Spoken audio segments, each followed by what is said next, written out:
Class 8 welcome to the class. बच्चों, हमने पहली वीडियो में संज्ञा विषय के बारे में जाना था। आई होप कि वो लेसन आपको क्लियर हो गया होगा। आज हम पढ़ेंगे पाठ 5 लिंग। ये एक बहुत आसान सा पाठ है जिसमें हम लिंग के विषय में जानेंगे। हालांकि आप ये पाठ पहले भी पढ़ चुके हैं, लेकिन और विस्तार से जानने के लिए हम इसे पढ़ेंगे। कुछ उदाहरण देखिए। संपादक संपादिका समाचारों का संपादन कर रहे हैं। गायक गायिका गीत गा रहे हैं। इसी तरह से नेक्स्ट सेंटेंस है, हाथी हथिनी स्नान कर रहे हैं। मुर्गा मुर्गी दाना चुग रहे हैं। तो बच्चों, यहाँ पर देखिए शब्दों में कुछ अंतर है, जैसे संपादक संपादिका, गायक गायिका, हाथी हथिनी, मुर्गा मुर्गी। यानी कुछ शब्द पुरुष जाति के हैं और कुछ शब्द स्त्री जाति के। तो जिस चिन्ह से हमें यह ज्ञात होता है कि संज्ञा शब्द पुरुष जाति का है या स्त्री जाति का, उसे लिंग कहते हैं। अर्थात शब्द का वह रूप जो उसके पुरुष जाति या स्त्री जाति होने का बोध कराता है, वह लिंग कहलाता है। तो बच्चों, लिंग के कितने भेद हैं? 2। पहला स्त्रीलिंग, दूसरा पुल्लिंग। यहाँ उदाहरण देखिए जो आपको नजर आ रहे हैं फोटो के रूप में। लड़की, गाय, कुर्सी, कली, तितली। तो ये शब्द जो हैं सबके सब स्त्री जाति का बोध करा रहे हैं। तो स्त्री जाति का बोध कराने वाले शब्द क्या कहलाते हैं बच्चों? स्त्रीलिंग। लड़का, मोर, पंखा, झंडा, भवन। चित्र में दिए गए ये जो शब्द हमने देखे हैं, ये कौन से शब्द हैं? पुरुष जाति के। तो पुरुष जाति का बोध कराने वाले शब्द क्या कहलाते हैं बच्चों? पुल्लिंग। अब स्त्रीलिंग या पुल्लिंग है ना, जिन शब्दों के बारे में हम पढ़ लेते हैं वो हमें पहचान हो जाती है। पर बहुत सारे शब्द जब हम धीरे धीरे पढ़ते हैं तो उसको पहचानने की क्या क्या नियम हैं। संज्ञा शब्दों में कुछ सजीव संज्ञाएं हैं और कुछ निर्जीव। बच्चों, जो सजीव संज्ञा शब्द हैं उन्हें क्या कहते हैं? प्राणीवाचक संज्ञा। और निर्जीव संज्ञा शब्दों को क्या कहा जाता है? अप्राणीवाचक संज्ञा। कुछ प्राणीवाचक संज्ञाएं दोनों लिंगों में समान प्रयोग की जाती हैं। तो उसके आगे हम क्या जोड़ देते हैं? नर या मादा, और उससे हम अंतर करते हैं। अप्राणीवाचक संज्ञा शब्दों में लिंग भेद प्रयोग और अभ्यास के आधार पर होता है। मतलब आप कैसे किसी शब्द का प्रयोग कर रहे हैं, क्योंकि हिंदी हमारी मातृभाषा है और इसको हम रोज प्रयोग करते हैं। तो प्रयोग करते हुए उनके बीच में क्या अंतर है, यह हमें स्वतः स्पष्ट होता चला जाता है। लिंग परिवर्तन में कुछ संज्ञा शब्द जोड़कर बनाए जाते हैं, जैसे नौकर, नौकरानी। तो यहाँ पर नौकर और नौकरानी शब्द में आनी जोड़ा गया है। इसी तरह से कुछ शब्दों में लिंग परिवर्तन कैसे होता है, इसमें कुछ पीछे नहीं जोड़ा जाता है, वो बल्कि परिवर्तन स्वतंत्र रूप से होता है। जैसे बादशाह, बेगम, तो दोनों ही शब्द बिल्कुल अलग हैं। पति, पत्नी। कुछ संज्ञा शब्दों में स्त्रीलिंग और पुल्लिंग का भेद नहीं माना जाता और दोनों लिंग को हम कैसे मानते हैं? एक रूप। जैसे मंत्री, डॉक्टर, राष्ट्रपति, मैनेजर। कुछ संज्ञाएं केवल पुल्लिंग होती हैं, जैसे उल्लू, कौवा, चीता, तीतर, मगरमच्छ, चमगादड़ आदि। और कुछ शब्द केवल स्त्रीलिंग हैं, जैसे कोयल, गिलहरी, जोंक, दीमक, मक्खी, तितली, लोमड़ी आदि। पुल्लिंग की पहचान। पुल्लिंग शब्दों की पहचान के कुछ नियम निम्नलिखित हैं। निम्नलिखित नाम पुल्लिंग शब्द होते हैं, लेकिन कोई कोई अपवाद भी होता है। जैसे पर्वतों के नाम, तो ये हमेशा पुल्लिंग होते हैं। देश के नाम, सागर के नाम, वृक्ष के नाम। लेकिन वृक्षों के नाम में बरगद, नीम, कीकर, ये क्या माना जाता है? पुल्लिंग। और इमली, ये माना जाता है स्त्रीलिंग। ऐसे ही धातुओं के नाम में लोहा, पीतल, सोना, ये पुल्लिंग है, जबकि अपवाद के रूप में चांदी। ग्रहों के नाम में सूर्य, मंगल, शनि, और अपवाद के रूप में पृथ्वी। फलों के नाम में केला, अमरूद, संतरा, आम और अपवाद के रूप में लीची। इसी तरह से महीनों के नाम में, तो बच्चों जो ये ब्रैकेट में गिवन है ये पुल्लिंग नहीं माने जाते। पदार्थों के नाम घी, तेल, पानी, दूध, जैसे दूध गिर गया, दूध फट गया तो पुल्लिंग शब्द है।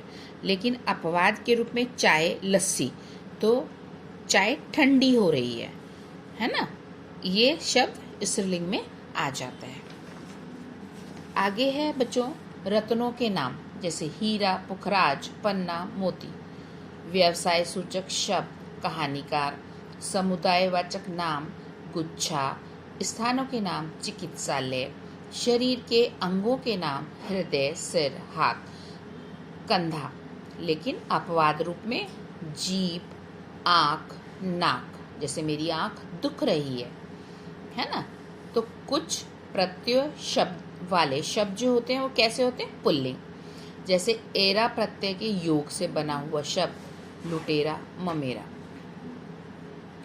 नेक्स्ट है अकारांत तथा आकारांत शब्द पुल्लिंग होते हैं, जैसे कपड़ा, वन, घड़ा आदि। आकारांत का मतलब है बच्चों जो सबसे अंत में जो अक्षर आता है उसमें अ की ध्वनि है या फिर आ की ध्वनि है। इसी तरह से त्र से अंत होने वाले तत्सम शब्द पुल्लिंग होते हैं, अस्त्र, नेत्र, चरित्र। अब है बेटा स्त्रीलिंग की पहचान। स्त्रीलिंग शब्दों की पहचान के नियम निम्नलिखित हैं। जैसे नदी है ना, तो नदियों के नाम स्त्रीलिंग होते हैं। भाषाओं के नाम, लिपियों के नाम, झीलों के नाम, शरीर के अंगों के नाम, तिथियों के, बोलियों के, बेलों के और कुछ समुदायवाचक नाम क्या होते हैं? स्त्रीलिंग। आकारांत और उकारांत तथा इकारांत तत्सम संज्ञाएं स्त्रीलिंग होती हैं। आकारांत यानी जिसमें आ की ध्वनि अंत में होती है। उकारांत यानी छोटा ऊ, जैसे वायु, धातु। तो बच्चों शब्दों पे छोटे ऊ की मात्रा या साइन फॉर मात्रा है जो हमने प्रयुक्त किया है। देन है इकारांत यानी छोटी ई, शांति, अग्नि। तो इन सब में छोटी ई का प्रयुक्त किया गया है ना, मात्रा जो है। तो ये शब्द कहते हैं स्त्रीलिंग। निम्नलिखित प्रत्ययों वाले शब्द, जैसे अभी हमने पढ़ा था ना पुल्लिंग कुछ होते हैं, तो इसमें स्त्रीलिंग शब्द जो हैं जैसे आवट, आहट, ता, आस, मिलावट है ना, इसमें मिलावट की गई है। नेक्स्ट है अरबी फारसी के कुछ शब्द जो तो, श, आ, ह से अंत होते हैं, वे स्त्रीलिंग होते हैं। कुछ उदाहरण दिए गए हैं आपको। रिश्वत, ताकत, तलाश, कोशिश आदि।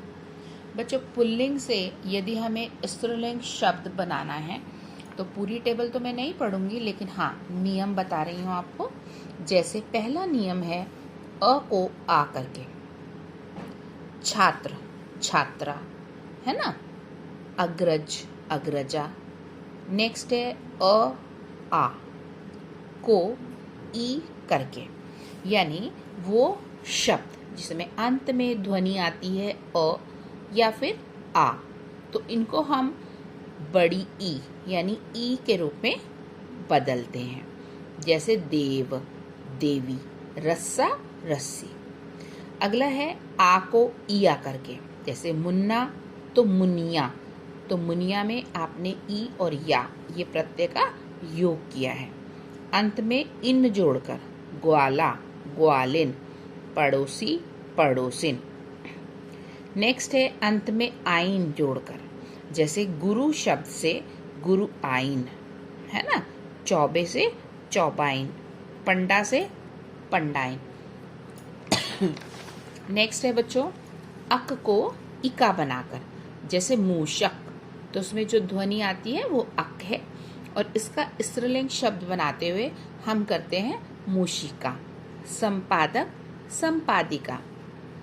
नेक्स्ट नियम है बच्चों अंत में आनी जोड़कर, जैसे राजपूत तो राजपुतानी, तो इसमें हमने आनी को जोड़ा यानी आनी प्रत्यय का योग किया है।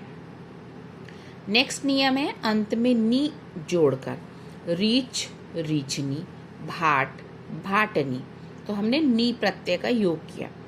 आन को अति और वान को वती करके, जैसे शक्तिमान तो स्त्रीलिंग रूप में जाएगा शक्तिमती, है ना। धनवान धनवती। नेक्स्ट नियम है ई के स्थान पर इनी लगाकर, सन्यासी सन्यासिनी, तपस्वी तपस्विनी।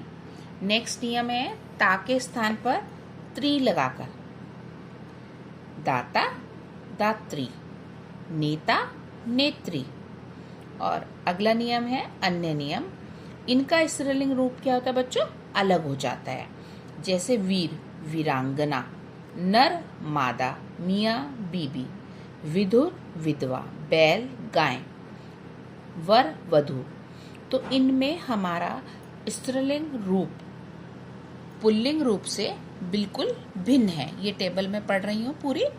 सम्राट सम्राज्ञी, बहनोई बहन, कवि कवयित्री, फूफा बुआ, विद्वान विदुषी, पुरुष स्त्री, बिलाव बिल्ली, साधु साध्वी, भाई भाभी। तो बच्चों ये आपने देखा, ये हमारे नियम हैं जिन नियमों के आधार पर हम स्त्रीलिंग और पुल्लिंग ये अपने शब्द, क्योंकि स्त्रीलिंग से पुल्लिंग या पुल्लिंग से स्त्रीलिंग दोनों ही रूप में आपको आ सकता है। तो ये अभी हमने पढ़ा है, बीच में हमने थोड़ी सी टेबल को कुछ शब्दों को जाना है। बाकी हम सब पूरी की पूरी टेबल आप भी पढ़िएगा और बाकी हम क्लास में पढ़ेंगे।